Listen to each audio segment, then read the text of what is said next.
So, on this week's episode of Be More Super, the podcast, I'm thrilled to have two incredible guests with me today from Hope Street Pods, a classical Christmas chord.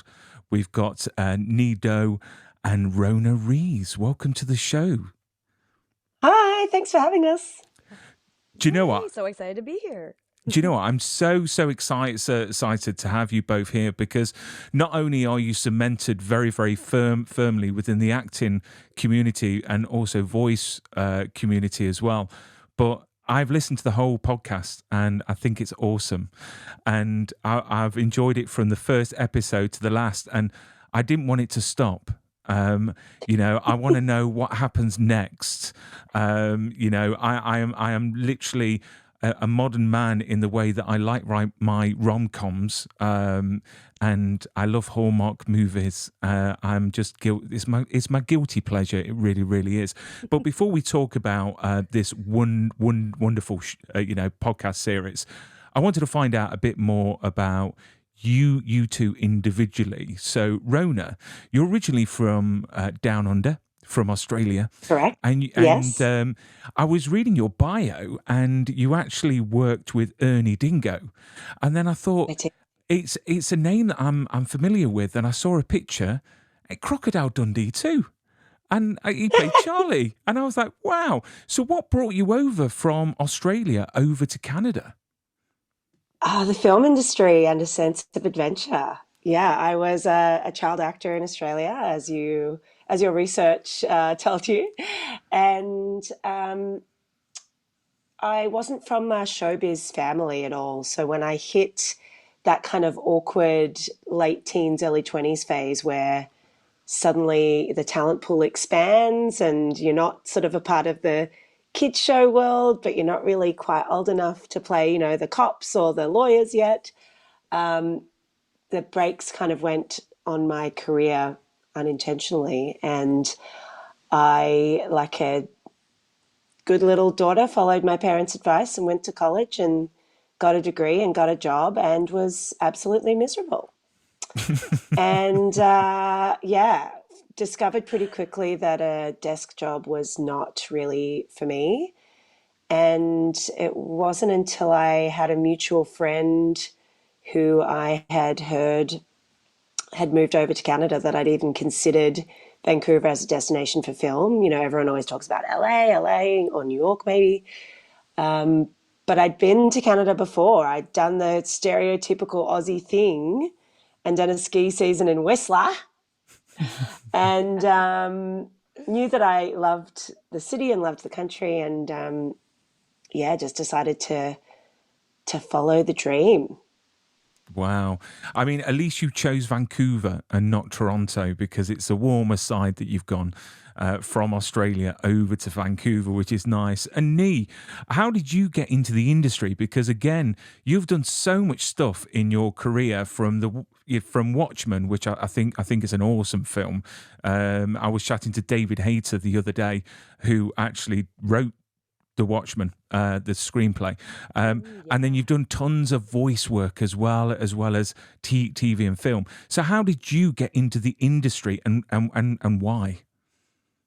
Well, I'm originally from Victoria, which is also called Vancouver Island. So I was from a smaller town, always dreaming of being in film and television. And we didn't really have a market for it, unless it was like a massive film. We had like Little Women, which was a big deal in the early 90s. So I started out in musical theater. There were a lot of pantomimes as well. And so I kind of took those skills and went to Vancouver, where we had family friends over there. And so it seemed close enough that, and especially with shows like X-Files, where you're watching the show regularly and seeing the city that you've interacted with, it seemed so much more tangible. And so, yeah, I took the leap. Much smaller leap than Rhona did, but nonetheless, I took a leap, and I definitely made it. It felt more like home to me than Victoria did. And what's your favorite musical that you've been in? Ooh, I'm a little perverse, so I like Heathers the musical.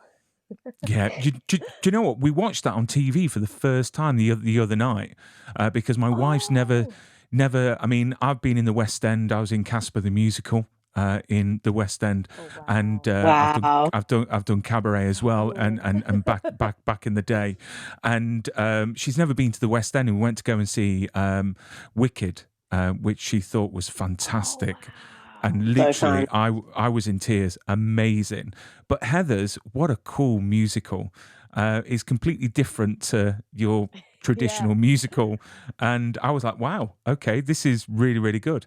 So let's talk about Hope Street Pods because, you know, it's a trend that's happening now. Yay! It's a trend that's happening now. Representing. Um, you know, where people are doing more the radio play style podcast, which I think is fantastic because this has taken us back over, 50 years with the Archers in the UK that still go into this day, I think, which is Oh, incredible. So if you could talk about how you got involved with this, because obviously, Ronan, not only do you play Tulip, but you direct as well. And then Nhi, you play Lena Chord, which is a great character again. Could you tell us about how you got involved with this project? shall I start, Nhi? Yes, I was just gonna say you start because you kind of came Yeah. into the project earlier than I did. So, Rana Shemarani, who is the writer and producer of the podcast, approached me. Ooh, I guess it was just earlier this year, and she had this great concept to, create something that lives sort of in that Hallmark rom-com romance realm, but in the podcast format. And she knew that I live and work a lot in vocal booths. So she reached out to me, and I immediately, I mean, I've been a fan of hers for years. She does really interesting work and she's a go getter, and I love that. So I right away was like, yep, like whatever you need, I'm here to help. And it was a real passion project because she got some great funding from Creative BC to be able to make it happen. But we definitely were all kind of pitching in and there for the love of it. And I just feel really lucky that we were able to pull in incredible cast like Nhi, like Ian, like Hero. All of our cast were just incredible. And I think, maybe we got a little bit lucky with the timing of everything. It was a bit of a quieter year for a lot of our acting community as we were affected by the strikes down south. And it was just a great time for people to come together and do something that was fun and different and kind of heartwarming, like we don't always get to do these real good things. So that's how I came on board. Rana approached me. I put up my hand to direct, cast, and I would like to put one disclaimer that I did not cast myself. Rana asked me if I would play Tulip, and I agreed. But there's something maybe a bit ick when you see that someone is like No. casting director and then also playing a role. Oh, just cast yourself. No, Look, Rana asked I me. I said disagree. yes. I disagree. Hearing your voice and how you kind of carry, you're like the heart of the whole piece. Yeah, but I didn't No, cast it myself. totally That's all makes I'm sense. saying. But Well, I but did cast you. I cast you. I But your cast you. part Okay. was fantastic as the narrator. I was thinking when I was listening to it, wouldn't it be great to just have you narrate my life, every day? I wake Yeah, up and I go to work. It would be absolutely. great. We should have that. Yeah. Brian needed to change the light bulbs in his studio. There we go. There we go. Ooh. And Nhi, Very how did dark you get paper in? right now. And how did you get involved? I mean, was you approached? Was there an audition process for yourself? There was an audition process, absolutely. But I was extra excited because I saw Rona's name on the project as the voice director. So I, might have worked a little bit more, put more effort into my audition because I really wanted to work with Rona as a voice director because I've never had that opportunity yet. I've know Rona personally, and we actually met through improv. We were on an improv team together, and so I know what she's capable of. So I wanted to kind of see what the magic she could work in a booth. And so I got cast as Lena. And I mean, from listening, what an incredible cast. Mm, mm. I I, just thought everyone's voices worked so well together, but also like different, like complementary. mhm. Yeah, yeah, yeah, completely agree. I mean, if you could give us a rundown, a bit about the actual storyline, tell the viewers and listeners, what they can expect from listening to this show. Nhi? Okay, well, yeah, sure. But as Lorona said, it is a heartwarming, feel-good rom-com set in the holiday times.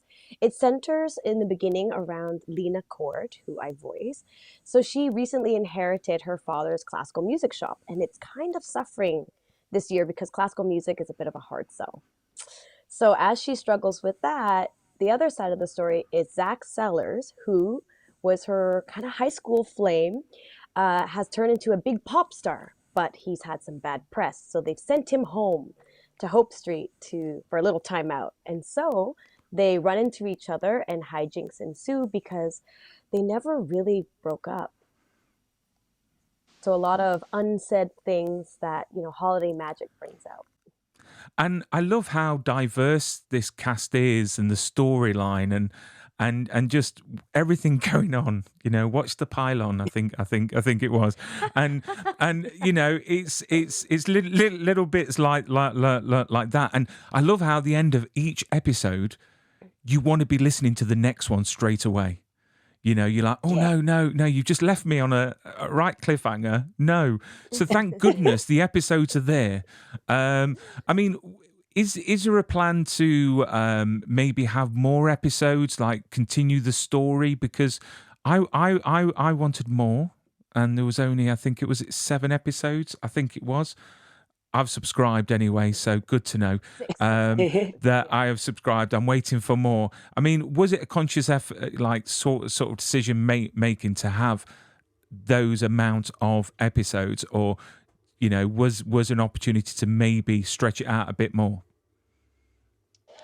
I think, working again within somewhat limited resources, I think what we managed to pull off was pretty amazing. And I'm so proud of the quality of the performances and of the finished product. Our engineer, our musicians, our sound designers, I think just pulled together something amazing. So I honestly think we gave you every possible second we could have.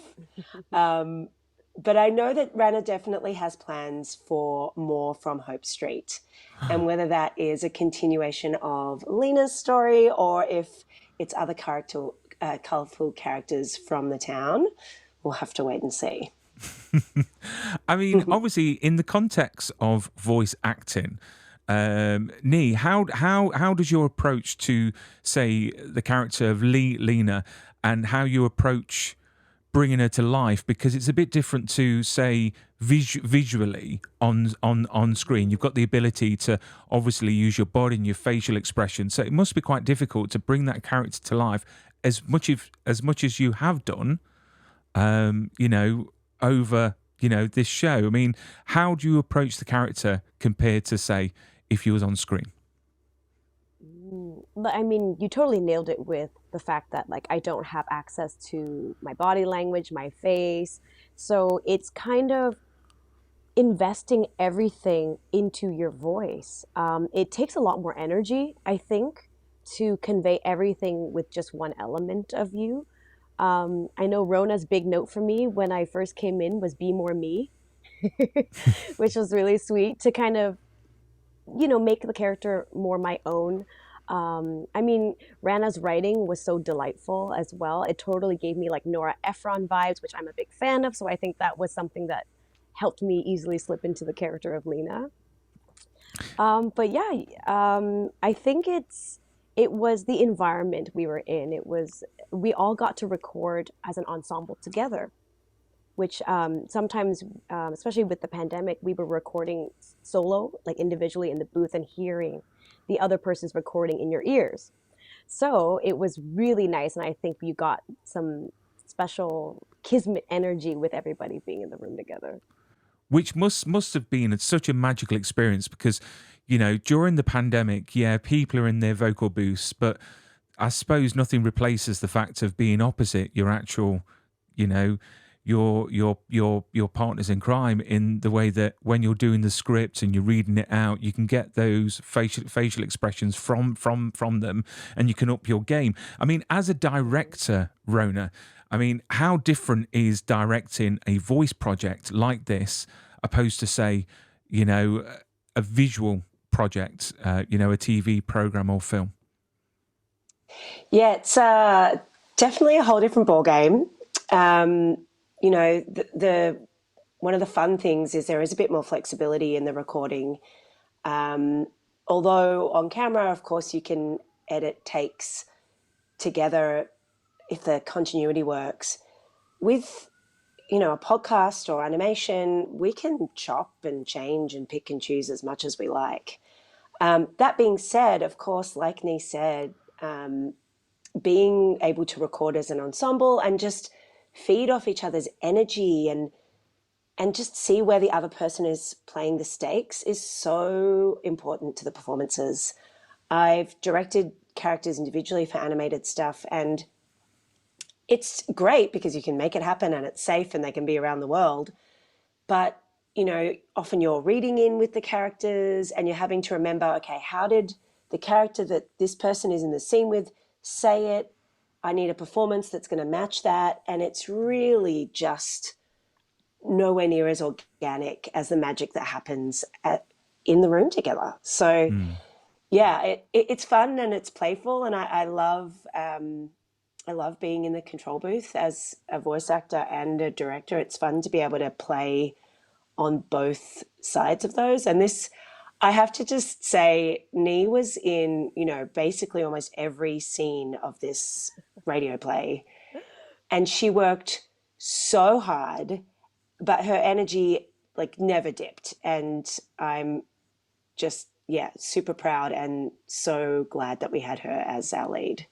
Even if she did go to Playland on the Saturday night of our weekend record, I was very concerned she was going to lose her voice from screaming. I was like, if you get scared because you're going to Fright Nights, you better scream on the inside.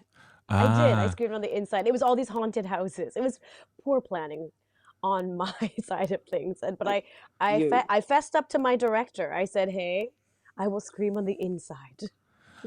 So does this explain the reason why your voice was slightly a bit husky in places when you were laughing? Oh, you caught that. Okay, very good.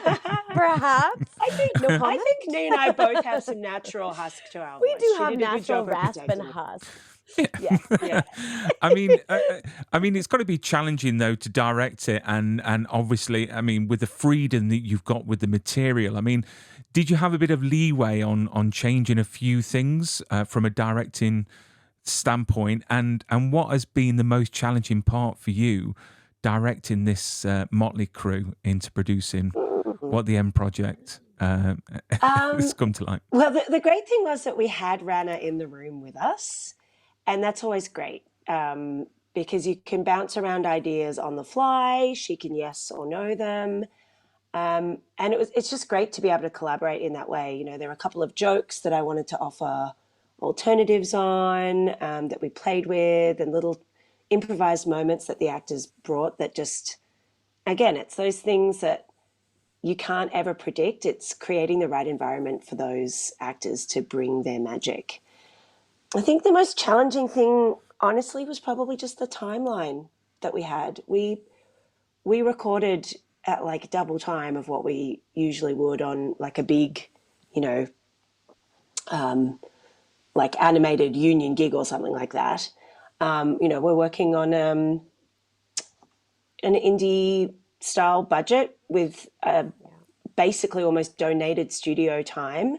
Thank you, Hadron Films. Big shout out for them for loaning us their studio space for the weekend at an amazing rate. But yeah, we just had to move so fast. But this was the wonderful thing about having such a great cast, is that they were getting it straight away. So it was like, let's find the scene, let's tweak, and let's do one for you guys and see what happens. So the time was the biggest challenge, but the cast made it easy because they were all absolute rock stars.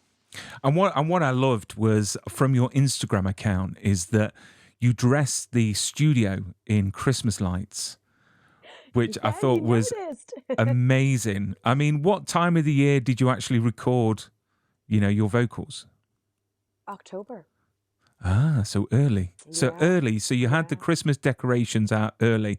So Nhi, what was the best thing about playing Lena, and what was your favorite part of her journey to record?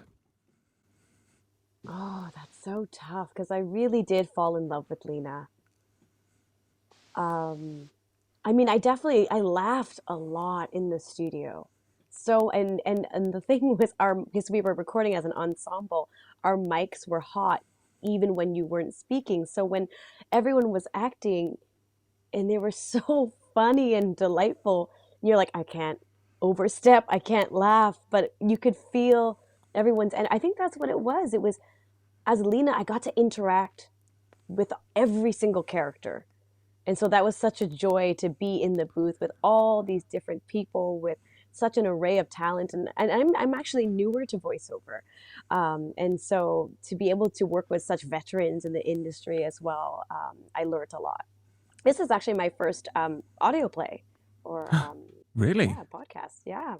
Well, from So, from my view, you wouldn't have guessed because, I mean, oh, I don't know really? if it's a testament to Rona and the studio, but again, Oh, when you said definitely. about the sound engineering, it was just so recorded so well, and the fact that it just made it.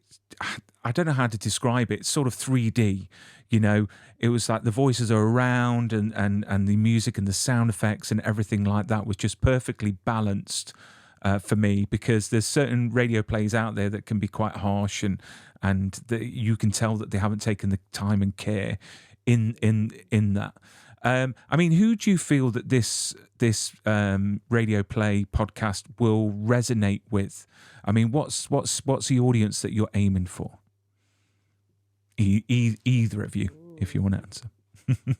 I think anyone who just loves a Yeah. good romance and needs a heartwarming way to get into the Christmas spirit. It's, I think a lot of people have screen fatigue. We spend so much time on our Yeah. screens, and, whether that's work or play or both.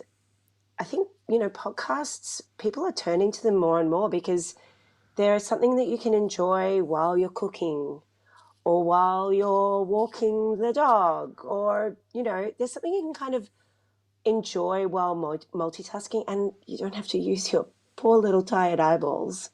So I just It's think, so if true. you want to like get into the festive spirit while you wrap your Christmas presents and not have to see what's on a screen, this is for you. Would you agree, Yeah. Nee?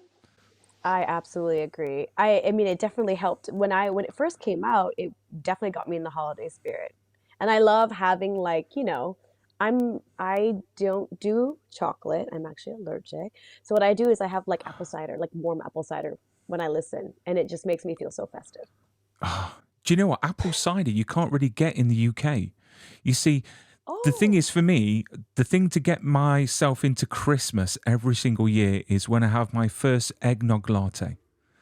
So I've got to go to oh yeah. Starbucks and have an eggnog latte. And I've got relatives in America. So, you can get eggnog everywhere. But in the UK, you can't. You've Hmm. got to order it at an obscene amount of money to get eggnog.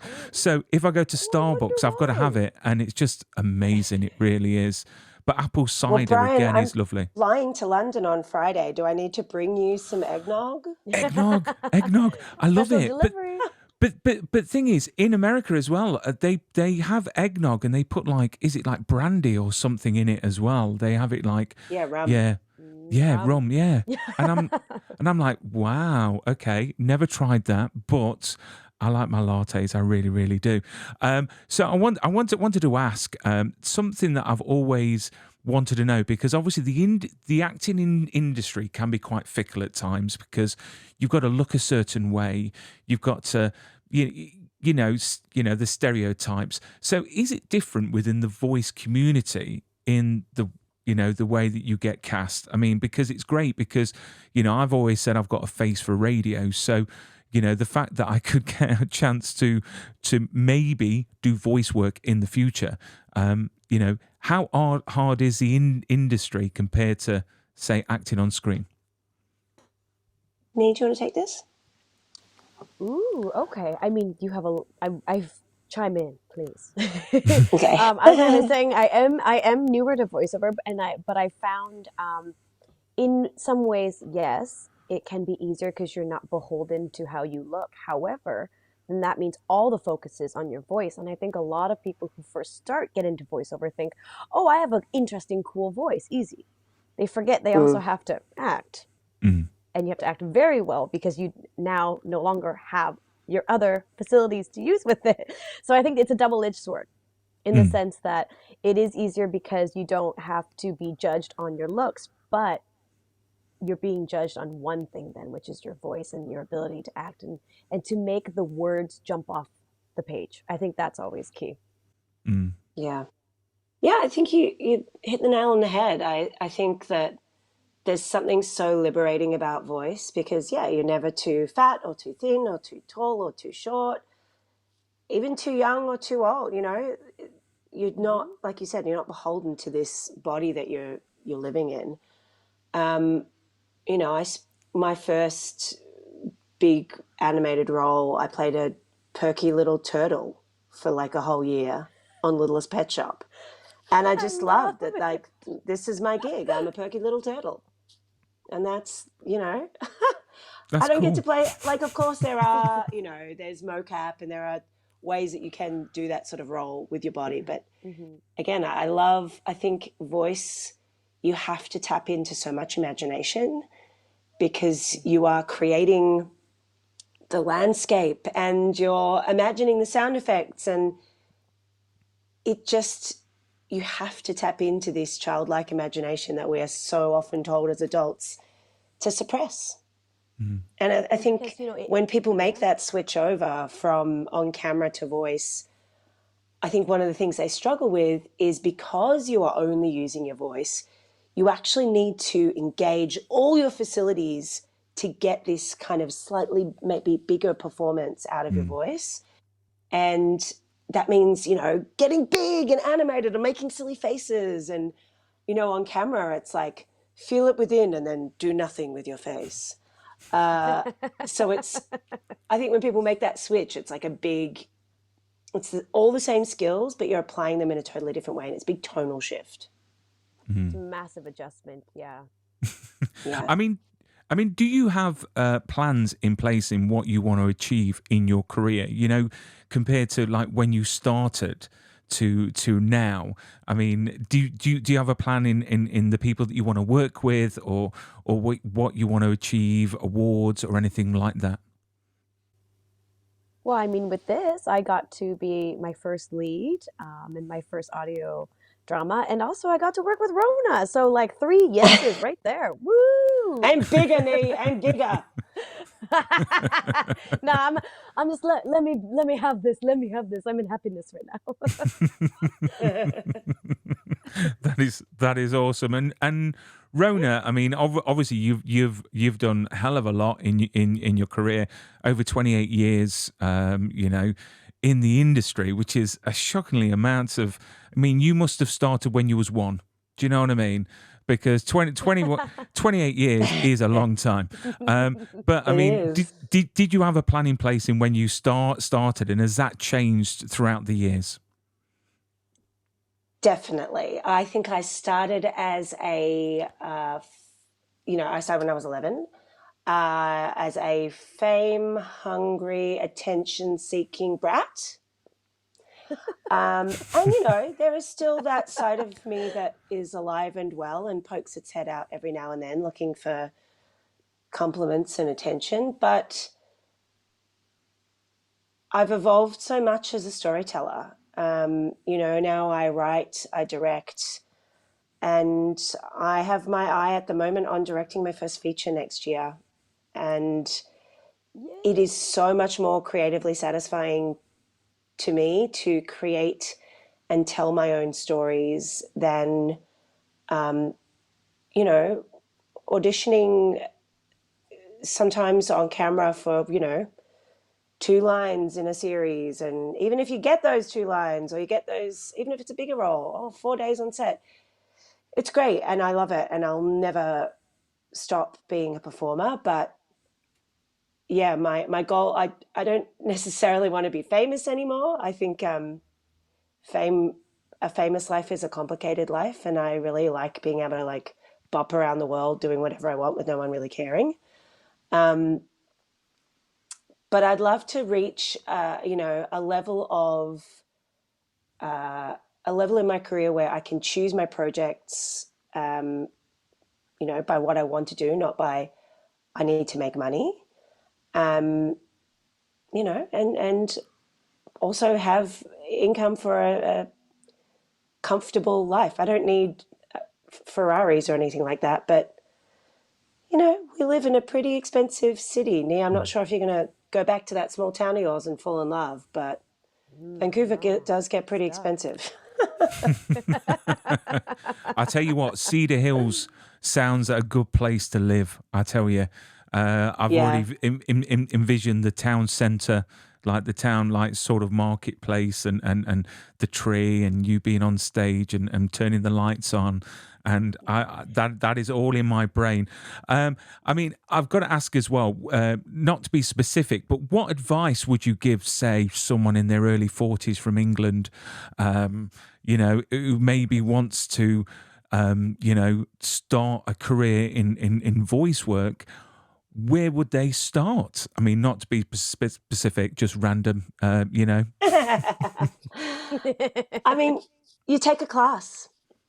Yeah, Mhm. you take a class and you learn and you practice your craft and you hone your skills until the people that you are training with say, "Hey, Brian," just as an example of a name, Mm, mm, Good one. it's time to make a demo and get an agent. And then mm, you try and get rep and you start auditioning and you do like 150 auditions and book 2 things maybe, mm.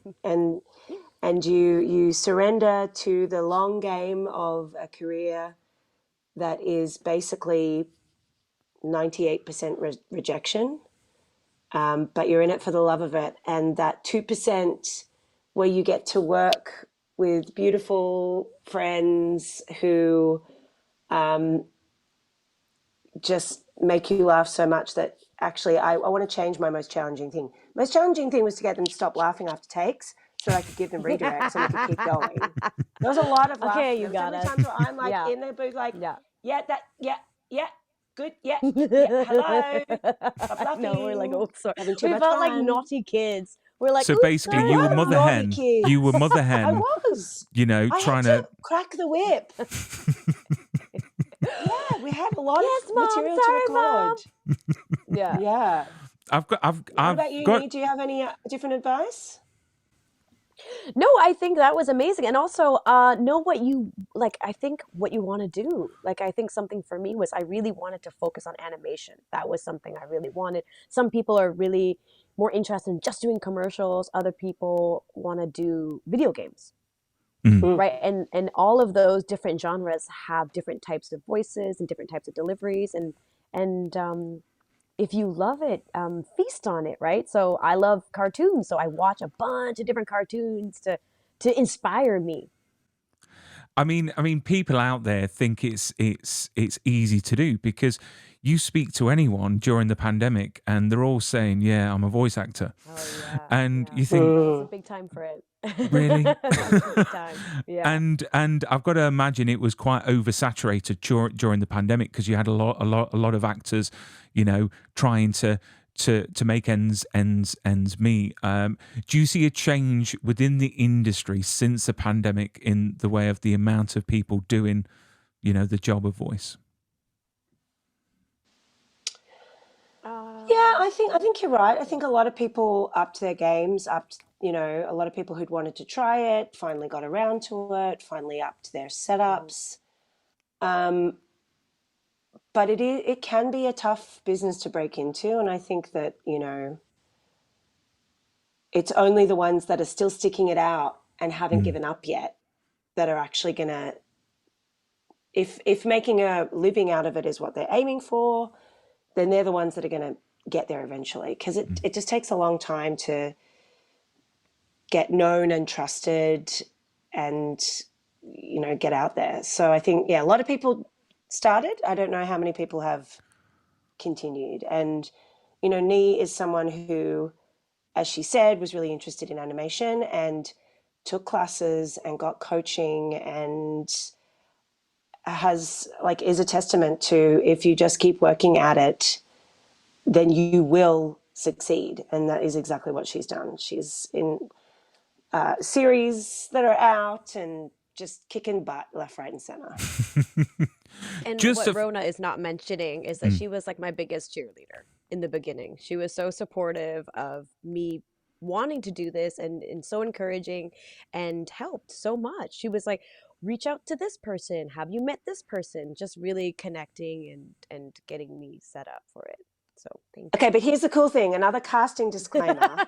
Although we are friends and I have helped you, you know, grow in this side of your career, I sent a short list to Rana for casting, you. and I listened to a lot of auditions. And the great thing was that you were on there because you were talented, not because you were my friend. And then it was Rana's choice. So it was pretty cool, because I was like, I get to work with Nhi, but I didn't even choose you. So yeah, it just, again, another disclaimer. I didn't just cast myself and cast my friends. There was a process. I'm a professional. She earned it. But it just makes it all the sweeter when that happens, right? Totally. Yeah. so you're not 100%. doing a James Gunn that everyone's criticising him for casting his brother in all his projects. So down to the last few questions, I just wanted to ask, what's your favourite go-to holiday movie of all time? Because Christmas time, you've got all these classics. I mean, what is the one movie that you watch every single year? I mean, Just one. Hey, you go, Nhi. one. I mean, I watch Die Hard every year. For Yes. Christmas. Yeah. It is a Christmas movie. It is a Christmas It is. movie. Thank you. Thank It you. is. Oh, I'm with the Definitely. right people. Thank you. Yeah, I watch Die Hard. Home Alone is always just such a fun. Like, I think no matter what One or age you two. are, it's so fun. Oh, either. Take a pick. Yeah, right? I guess The Lost in New second one York is makes the me really laugh one. extra that I hard. love. Yes. Yeah. The second one is, Yeah. especially. Yeah. And then, do you know what one I rediscovered a couple years ago that I've added into my roster is Gremlins. Yes, it is a Christmas movie. I love Gremlins. So fun. Like, just such a fun watch. Oh, Do you it's want to fun. know a fun fact about Gremlins? Yeah. I'm so excited. Yes. So, you know, when he goes into the shop and he goes, "What is this?" And the shop owner says, "Mugwai." Mugwai literally means demon. So he's telling him honestly, it's a demon, and he goes, "Oh, it's a Mugwai." Love it. Okay. Oh, wow. Oh my God.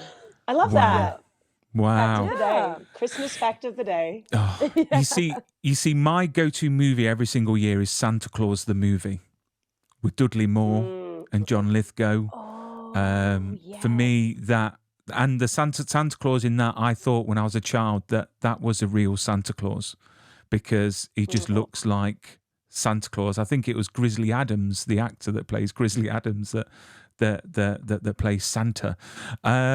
So what is next for you two? Obviously, we've got holidays coming up.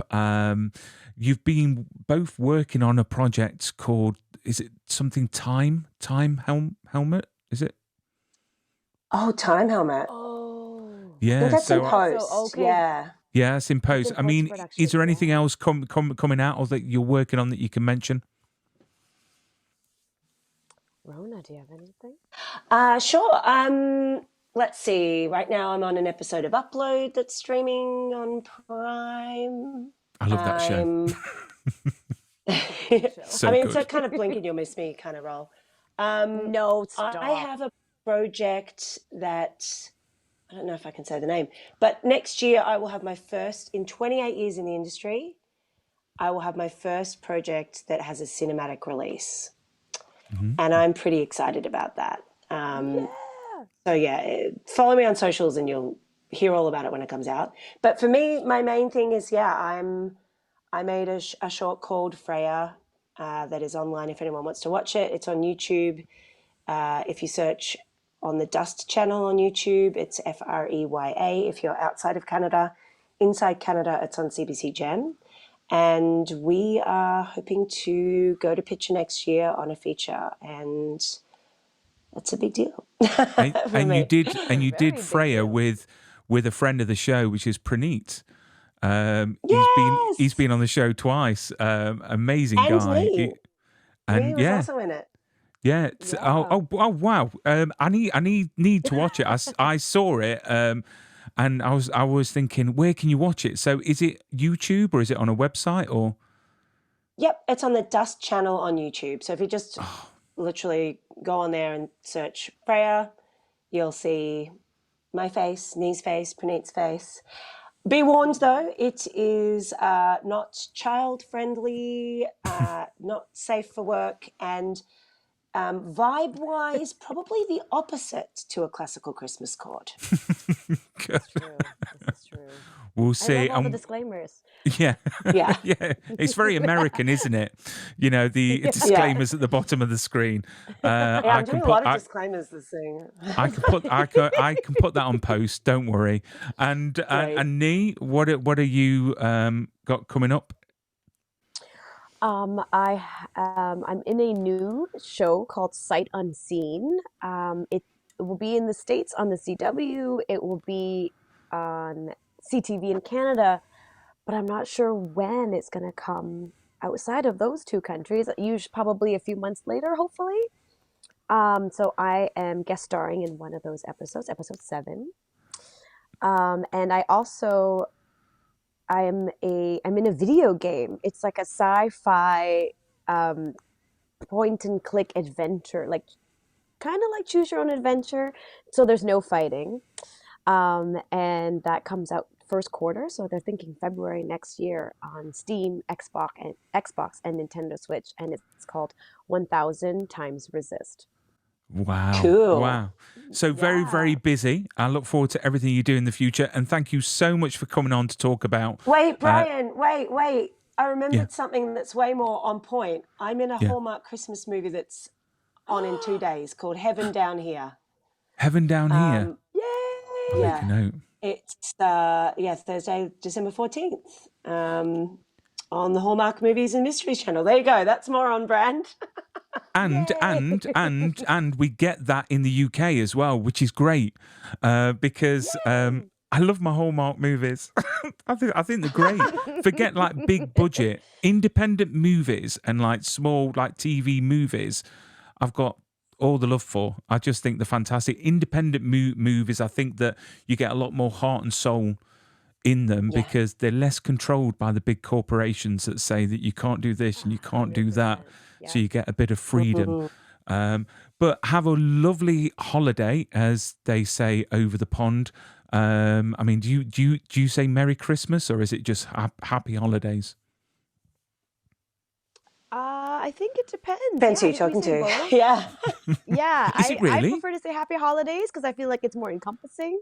Okay. Okay. So happy Yeah. holidays. Happy holidays. And be good, and you get lots of presents, I presume. But thank you so much for coming on to the show. Well, thank you Thank you so so much for much for having having us. us. This was so fun.